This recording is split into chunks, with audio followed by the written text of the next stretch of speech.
अब चलते हैं अंदर। खेत के बीचों बीच सुंदर सी कोठी। सरसों और बथुए की भाजी तोड़ लेते हैं। प्रणाम आप सभी को।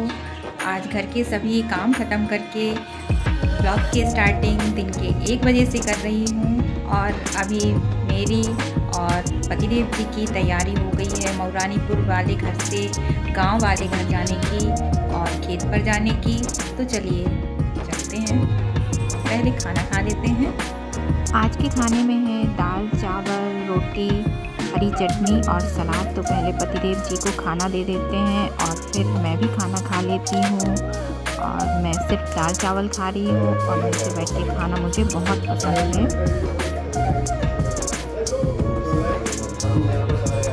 तो गाइस खाना खाते खाते प्लान चेंज हो गया। हम गांव नहीं जा रहे हैं, हम जाएंगे अभी निमोनी वाले खेत पर। तो गाइस अब हम चलते हैं निमोनी वाले खेत पर।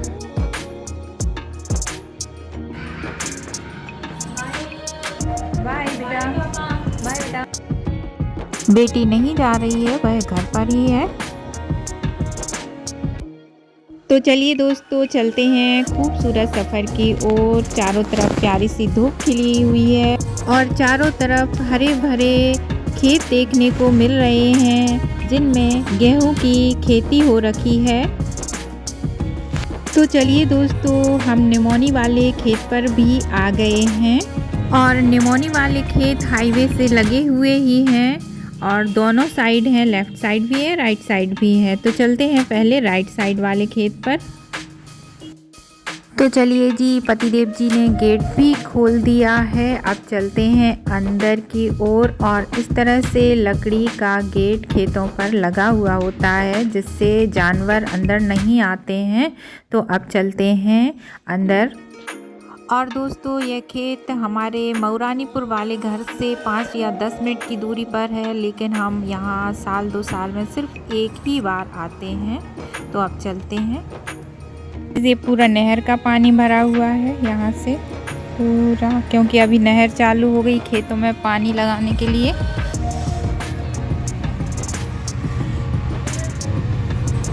तो यहाँ पूरे पानी पानी है।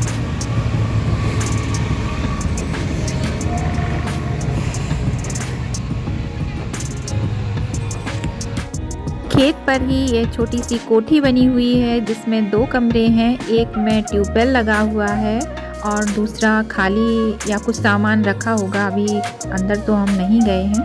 तो अब चलते हैं। और यह उपले बने हुए हैं जो खेतों की देखभाल करते हैं, उन्हीं ने बनाए होंगे। और यह छोटा सा कैथे का पेड़ है, अभी इसमें कैथे नहीं लगते हैं। और गाइस यहाँ से लेकर पूरे लास्ट तक यानी कि पूरे खेत में ही गेहूं की खेती हो रखी है।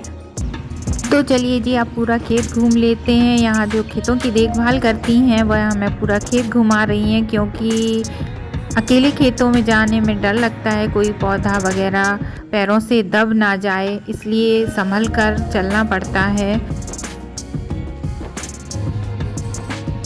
और यहीं सामने से ही खेत की कोठी भी दिख रही है जो बहुत ही सुंदर लग रही है। और जो यहाँ खेतों की देखभाल करते हैं उन्होंने ईंटें बनाए थे, तो ट्रैक्टर भी खड़ा है ईंटें ले जाने के लिए। तो हम भी चलते हैं अभी वहाँ पर।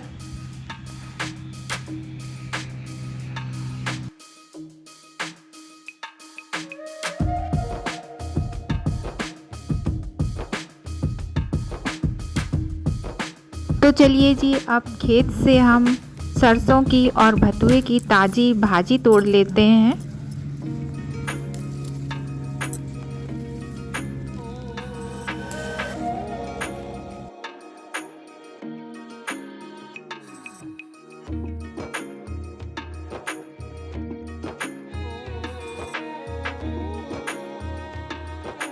हमने तो थोड़ी ही भाजी तोड़ी है, लेकिन इन्होंने भाजी हमारे लिए तोड़ दी है।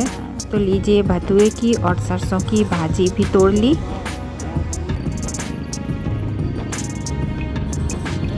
तो अब चलते हैं दूसरे वाले खेत पर, हाईवे के जो दूसरे साइड है।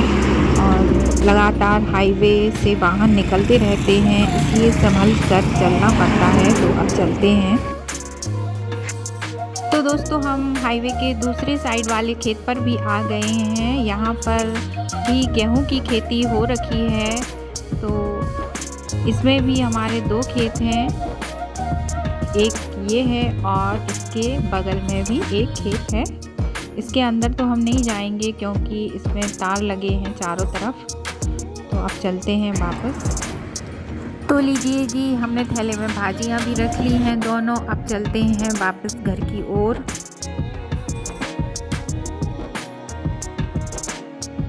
तो चलिए जी, हम घर भी पहुंच गए। और यहाँ बेटी ने चाय भी बना दी है, तो अब गर्मा गर्म चाय का आनंद लेते हैं।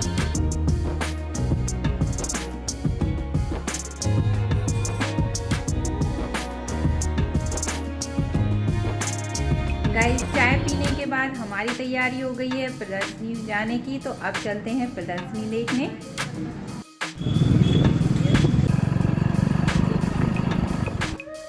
तो दोस्तों हम पहुंच गए हैं प्रदर्शनी में, लेकिन यहाँ अंधेरा है। तो चलिए भाई, यहाँ बेटी ने कुछ कपड़े भी ले लिए हैं और यहाँ से एक मग भी पसंद आ गया है जो हमने लिया है, और कुछ पौधे ले लिए हैं घर के लिए। तो अब चलते हैं वापस।